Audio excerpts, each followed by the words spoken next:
Yo, what's going on, YouTube? Today, doing a little something different. We doing a little, you know, on stream. We on Kick right now. We on kicking. Well, we into the Twitch stream, but we doing a little reaction video. So we gonna hop in. 7 YouTubers who were murdered. As YouTube is now 20 years old, it should come as no surprise that many YouTubers have passed away over the years. Most through natural causes, some through accidents, and some even by their own hands. But there are a small percentage of YouTubers who are actually murdered. And in this video, I'll be covering 7 of them. Here are 7 YouTubers who were murdered.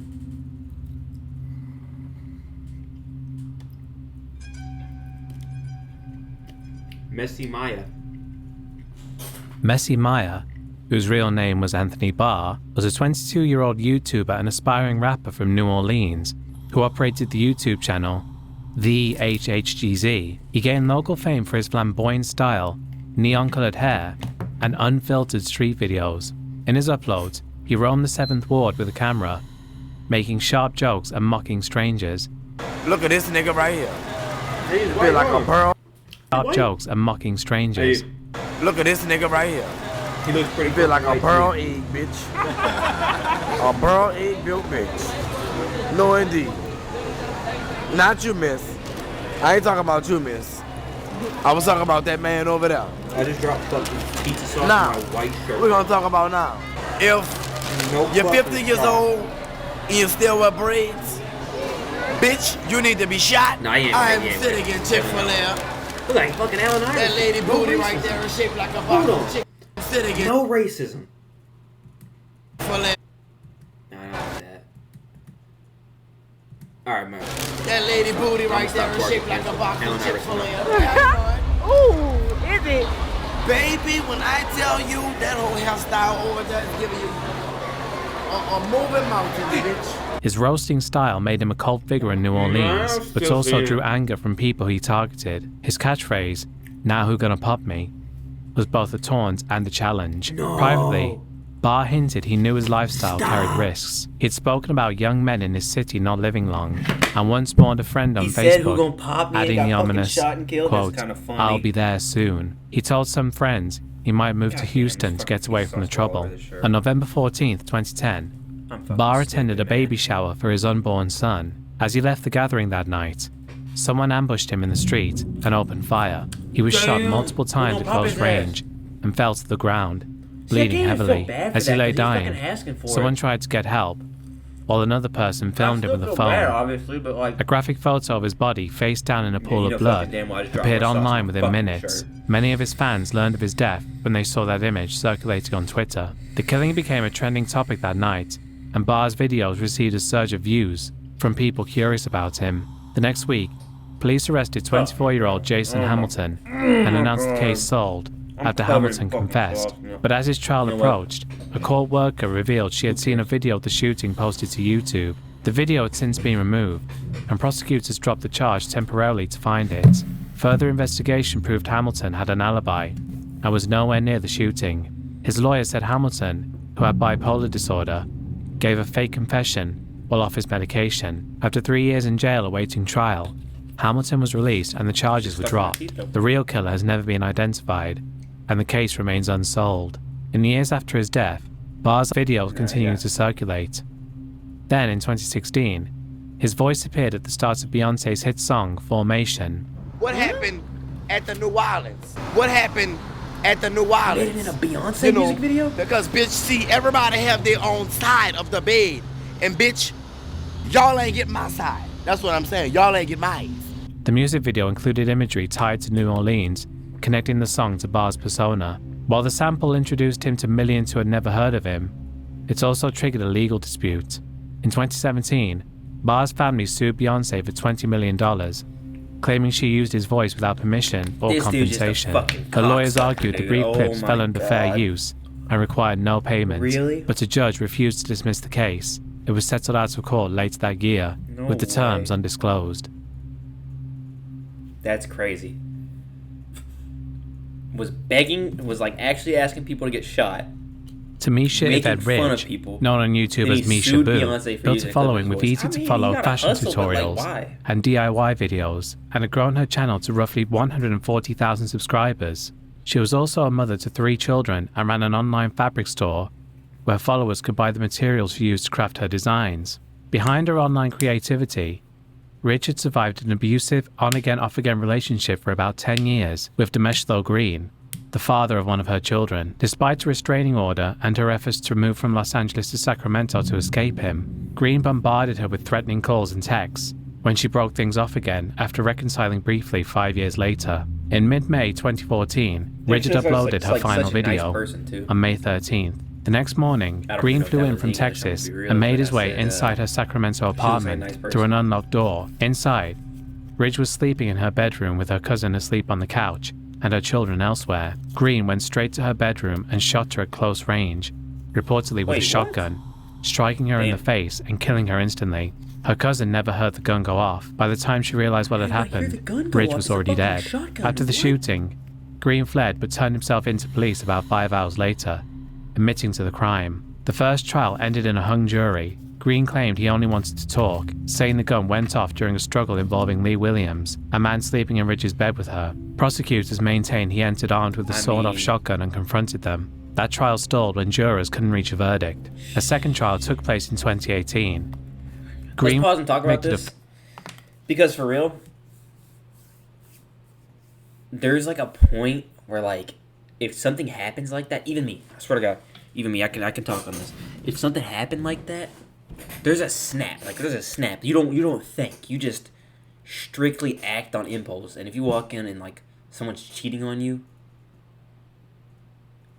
like that's something I can't say you can argue it in court, but like they do that. You can argue that in court to like at a certain point and be like, he snapped and went crazy and lost his mind in the moment. It wasn't a rational decision, and it's less of a charge. Maybe not premeditated, but it's like, you know what I mean. It's like maybe not manslaughter, but like not get out of jail completely, but like a reduced sentence or get out completely. But listen, murder and being a felon in possession of a firearm.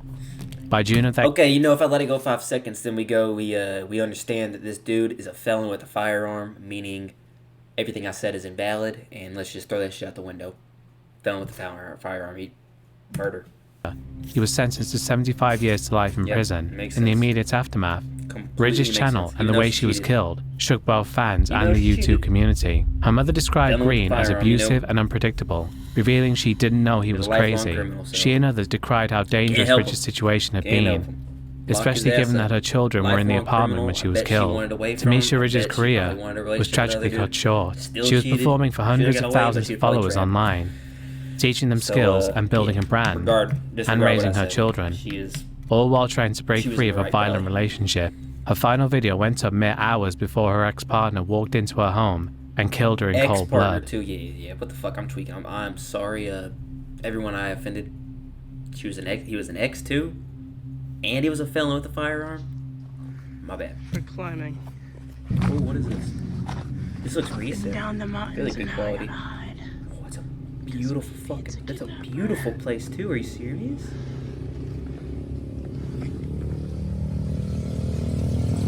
Oh, I've heard this dude's story.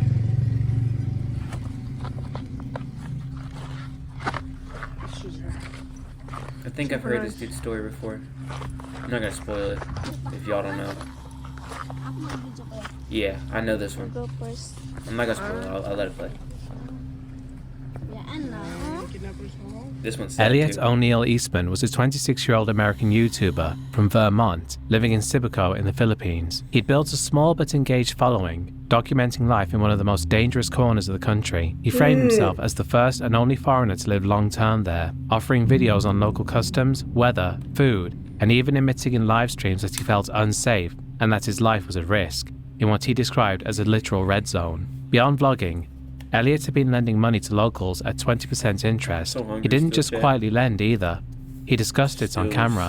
That, according to the community chatter, made him a target, because in remote regions like Cebuco, Money isn't just currency, it's power, and an outsider competing in that space tends to stir resentment, especially when word spreads that he's making a profit off neighbors in need on YouTube for all to see. On October 17th, 2024, those risks became reality. Four men dressed as police officers broke into his home during the night. Elliot resisted, and the intruders shot him. Witnesses and reports say he was hit in both his leg and abdomen using a high-caliber weapon before being dragged out the door. He was shoved onto a speedboat and sped toward the Sulu Sea, leaving their red zone behind with a stain on the floor and an empty M16 cartridge as proof of violence committed inside that house. The Philippine National Police, supported by the FBI, launched a massive search. Within days, 3 suspects were identified as Abdul Sahibad, Mursid Ahad, and Farhad Sahibad, but in a gun battle in November, all 3 were killed by authorities during an operation in the Zamboanga, Sibugay province before being formally charged. A 4th man, the alleged mastermind, named Jakira Sadiq Jamani, was arrested in January 2025 while attempting to escape via sea near the Basilian Strait. Sadiq's confession revealed that Eastman died on the boat the night he was kidnapped, succumbing to his gunshot wounds. The men then allegedly tossed his body into the water. While no body has been recovered, authorities say the evidence points to death at sea. Across the internet, speculation swirled. His money lending was viewed as predatory, with people even saying that his situation was a self-made disaster, saying he went to a no-go zone and became a loan shark to the poorest people, and live-streaming that only amplified the danger he was in. From the moment he was kidnapped, Elliot Eastman's last messages, the ones broadcast to followers about how risky his life had become, read like premonitions. The final live stream, shot just hours before the kidnapping, was basically a warning that he himself didn't heed. See, like, it's so sad. Like, I just want to say that it's so sad that you cannot live. Let me just pause it for a second, because for real, it is so sad that you cannot live in another place with the people you love because of other people and stuff going on in other countries. Like, he found his love of his life, some Taiwanese girl, right? Loved her, wanted to move in, live with her, but boom, because of the place and how like foreigners were treated and all that stuff, got killed. That's what is so sad, so crazy, because like I bet she wanted to live with her family, and I bet he didn't want to go there, have to live with them, and he misses his family. But it's horrible. I wish the world was a Benjamin better Roger place. Ross Pardon, known on YouTube as Warner the Goobermeister, was 16 years old and from Houston, Missouri, where he lived with his parents. He started making YouTube poops in 2013 and earned a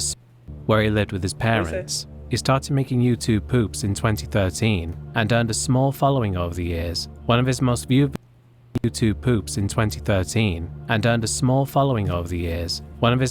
videos was titled "Wait, Don't Tell Me But It's Sung by a Communist," which alone racked over 2 million views by early 2022. His channel amassed around 7.5 million views before his personal life took a very dark and tragic turn. Benjamin was homeschooled, a self-described aromantic asexual, and passionate about learning Spanish, video editing, and about meme culture. He didn't have many real-life friends, but found connections in Discord servers, where he made a global group of online friends he edited with and role-played with. On January 27, 2022, tragedy struck. At his home in Houston, Missouri, a murder-suicide occurred. Police found him dead. Actually, hold on, we gotta look at the top 25 ranks.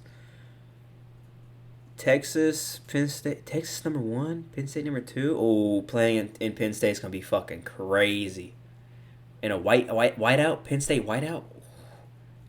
Whoever's doing Penn State whiteout, gonna have to just fucking forfeit. Just forfeit. What's some underdogs we got in here? We knew that Clemson, we knew that Georgia, we knew that Notre Dame, we knew that Oregon, we knew that Alabama. Yep.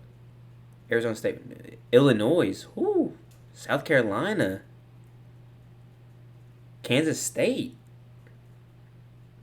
Boise State too? Damn. Gunshot they got rid of alongside. Awesome dude. Dude should have won Heisman. Oh my god, what's the dude from Boise State?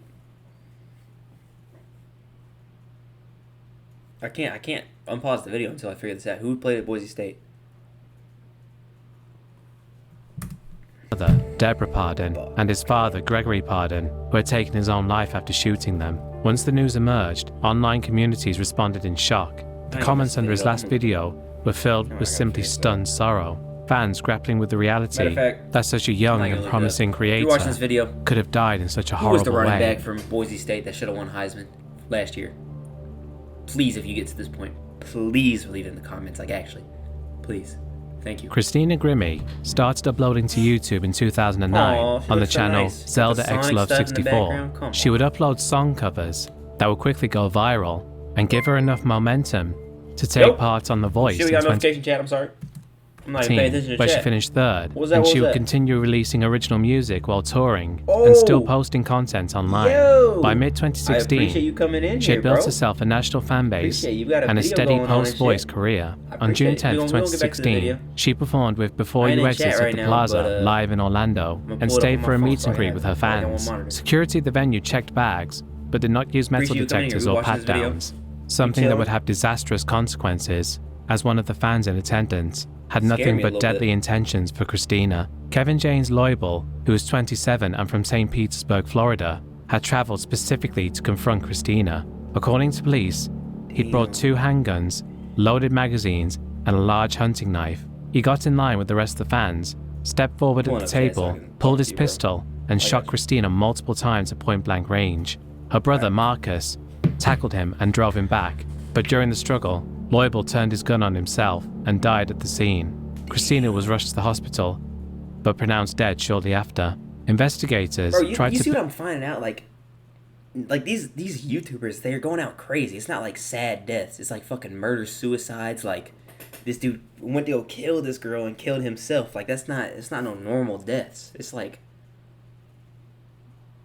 Yeah. Loibel's background quickly. A background check showed he had no criminal history, living quietly with his family in St. Petersburg, and could legally buy firearms. What emerged instead was that he was absolutely obsessed with Christina. His co-workers and friends told investigators that Loibel spent most of his waking hours consuming Christina's content and monitoring her social media, and he even described her as his soulmate, and had recently altered his appearance by losing weight, getting eye surgery, having a hair transplant, and getting his teeth whitened, because he believed he could present himself to her. Co-workers said he grew angry and defensive if challenged about the... Let's take a pause. He's not presenting shit, bro. He is so ugly. Like, see, like, my forehead's crazy. Like, I got a crazy forehead, but, like, I can't even see the top of his head on the video. That's bad. And, like, I think I got a better facial hair going on than this dude. He looks like Harry Styles, but, like, disgusting Harry Styles. And days before his trip, told his friends he was tired and ready to ascend. Because the venue was only checking bags, Loibel was easily able to conceal the 2 handguns and knife in his jacket. He was able to get right up to Christina without any objection from security and fire at her from arm's length into her head and torso. If security had been tighter, Loibel would have most likely been stopped before he could kill Christina, and she'd most likely be recording and performing today, instead of being gunned down by a lunatic just as her career was beginning to get off the ground. No, that's bad. Dude, all these deaths are sad, bro. Keith Ratliff. Bro, these deaths are not even funny. This is just Keith sad. Ratliff was the one in charge of procuring firearms for FPS Russia. He managed and co-owned FPS Industries Global, held the federal licensing that let the channel source restricted hardware, and handled the paperwork and logistics that turned ideas into live fire on video. He had moved down from Kentucky to northeast Georgia to build out the operation. By early 2013, he was living and working at a small shop on Hayes Road in Carnesville and using the office as a base for inventory and deals tied to the channel. On January 3rd, 2013, co-workers went to check on him and found his body in that office. Deputies secured the scene, then called in the Georgia Bureau of Investigation. An autopsy determined a single gunshot wound to the head, and the manner of death was ruled as homicide. The unsettling part was how controlled the scene looked. GBI agents documented no signs of forced entry and no obvious struggle. Surveillance equipment was missing, and investigators noted that some firearms had been taken as well. Based on the scene, they believed he died while he was working, which raised the likelihood that the shooter was someone he knew or trusted enough to let close. Family members told reporters the lack of defensive action made sense only if he felt safe around the person in front of him, or if the shot came fast at close range. His brother was quoted as saying that if Keith did not draw a weapon, he either trusted the individual or was ambushed. To this day, no one has ever been arrested for Keith's murder. After Keith's death, Carl Myers, the man in charge of the FPS Russia channel, tried to keep the channel going after a 9-month hiatus, but video production eventually ceased, with no new content coming since April 2016. I didn't really know he was actually the operator at maybe a YouTube video or a YouTube channel. Asia McGowan was a 20-year-old college student from Michigan who ran a small YouTube channel. She posted upbeat dance routines, vlogs, and comedy skits on her channel. Asia was an aspiring actress and dancer, with her father recalling that she had been planning to audition for a TV dance competition. But in April 2009, Asia's life was cut short by a brutal act of violence. One of Asia's own schoolmates turned out to be the threat. This schoolmate was 28-year-old Anthony Powell, who was also a YouTuber, but a very different kind. Unlike Asia, who obviously just wanted to entertain her audience, Powell was basically a complete nutjob who would rant to the camera about how much he hated atheists and black women. We have to stand together. These fucking Muslims are gonna strap bombs to their bodies. They're gonna come at us. They're gonna try to blow us up. These fucking atheists are gonna sit back and insult us, call us insane. And we got these Jehovah's Witnesses that they call us evil. We gotta stand together, my Christian brothers and sisters. We have to. If we don't, then we're all gonna just fall. It's as simple as that. These Muslims, these atheists, these other religions, any of these people, these homosexuals, are our enemies. They're our enemies.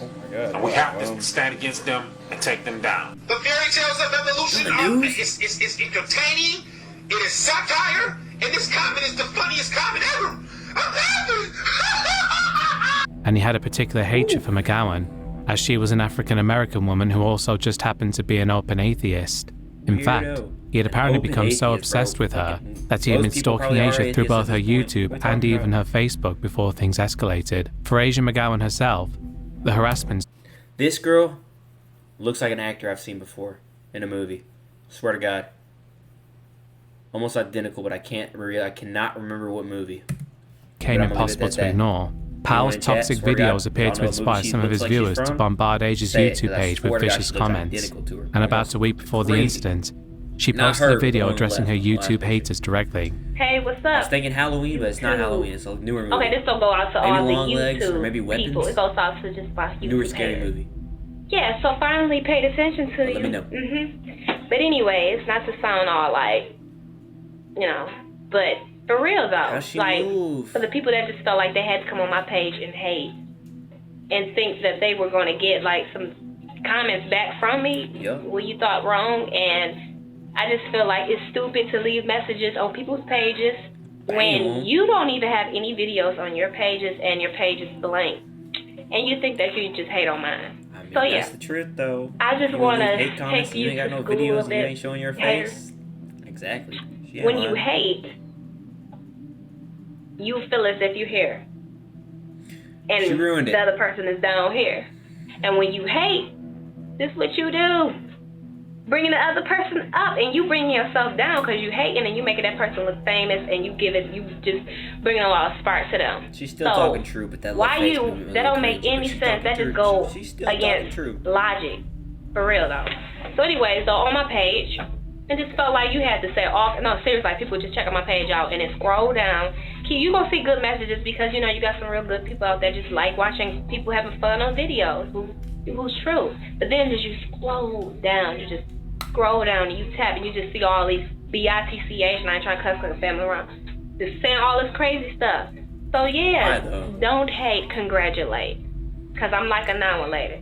I'm here to save it. You can pop me in now and later. I'm always gonna be here. Elegant. That was just fun. That was just you're not getting blocked. Actually, you're gonna keep commenting and bring the engagement. Haters, you hate. That's a good thing. Constructive time and critique something that needs to be critiqued, not me. Boost the algorithm. Watch so, anyways, yeah, on my videos, I act silly. I do little skits and everything, but I really don't upload a lot of videos because I don't really have time. And when I do get time, I try to put as much as I can. So I do have 2 dance videos that I just put out. Me and my sister acting crazy, acting silly, and then I have this video. So I had to give a shout out to the haters. Now the haters, this is what you can do. The haters. What, you about to get naked? Oh. This you on my screen.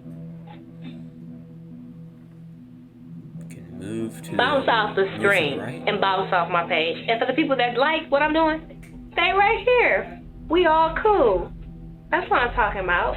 So yeah, people find something better to do and stop going on my page and write stupid messages, okay? It's ghetto, it's tacky, and you need to find some better time. So yes, have a lovely day, and for all the people that like my videos, I love you, and I'm gonna keep you guys posted. She had no way of knowing that the man behind that harassment, Anthony Powell himself, was about to confront her in real life. The situation reached its deadly climax on April 10th, 2009. That day, Asia and Powell were both on campus at Henry Ford Community College in Dearborn, attending a theatre class together. It's worth noting that while Powell definitely knew Asia, she didn't actually know him, as all the hate towards her was coming from YouTube comments and she didn't actually watch his videos. Powell was basically just a stranger with a twisted fixation. Sometime that afternoon, he armed himself with a shotgun and cornered Asia alone in an empty classroom. He shot Asia at point-blank range with the shotgun, killing her on the spot.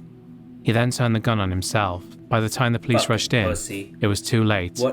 They found them both dead in the classroom with the shotgun lying nearby. Asia McGowan's YouTube channel remained online for many years following her death, unlike Powell's, which was almost immediately removed by YouTube after the incident. Asia's channel was not taken down. Her videos stayed online and could be viewed by the public. In a way, her channel became sort of an unintentional memorial, with viewers continuing to find her content and leave comments well after she passed away. However, over a decade later, something unexpected happened. In late September 2021, Asia's channel was reportedly hacked and renamed Ripple Gans. Within days, YouTube terminated that channel entirely. This removal in 2021 wiped Asia's original uploads from the platform, and only 3 have since been recovered. And unfortunately, there is no way to bring her channel back. All that remains of her channel now are 3 screen captures on the Wayback Machine. And as you can see, this one has some very interesting choices in the related channels section. I don't know what YouTube was thinking putting them there. It was that people that died also. And that's the end of the video, folks. Got nothing really to add here, so be sure to like the video, leave a comment, subscribe if you're new, and consider supporting on Patreon. All patrons get early ad-free access to videos, and higher tiers get their name on the board and the shout-out. Alright. You know, sad video, horrible video. Sad stuff. But, damn, dude. She didn't deserve that at all. Some people are evil. We're gonna leave it at that. I love you all out there. Haters, keep hating. Watch my stuff. Communicate to me. Talk to me. I want to talk to everybody. I don't know how you can hate me, but you know, if you hate, you hate. But nah, I'm gonna keep posting videos, keep streaming. It's so fun. I want to talk to y'all, communicate to everybody, and we out of here. Don't forget to like, subscribe,